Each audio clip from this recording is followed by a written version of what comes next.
tayari mavazi yake akiwa yanaashiria kile ambacho ataenda kukifanya, ikiwa na maana kwamba yeye atatoa katika lugha ya Kiswahili kupeleka katika lugha ya Kisukuma.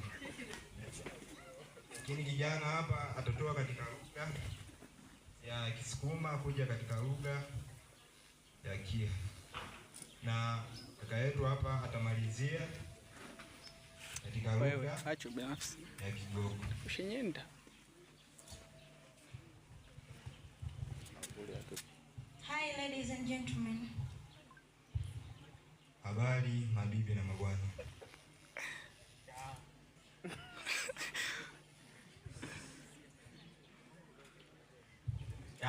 Badikolo na wana. Habari baba wana wagole. Mimi yenyu yana wa baba. In front of you we are High Hope students. Tuliopo mbele yenu ni wanafunzi wa High Hope. Tuliauto mbingwe wanafunzi wa High Hope. Tulingawa wanafunzi wingi huko. Akamwande yenyu wanafunzi wa High Hope. Wewe acha basi. Tupo hapa kuzungumzia kuhusiana na mazingira ya shule yetu. Tulihe na hapo yombea mazingira ya shule hizi. Tulingawa kuzungumzia mazingira ya shule yacho.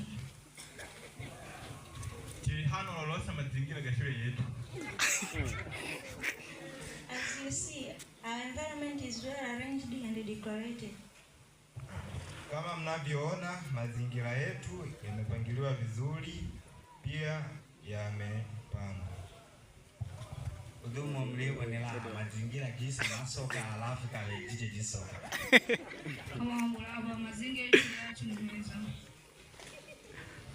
Inazo mkuona mazingira yetu kale jigwe biswano na katambige biswano.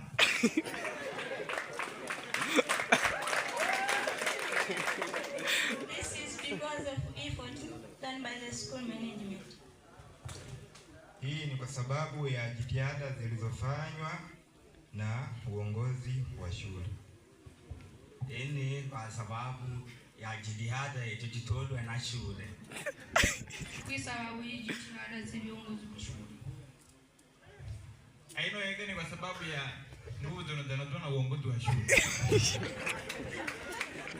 Include school managers, headmaster, second master and all teachers.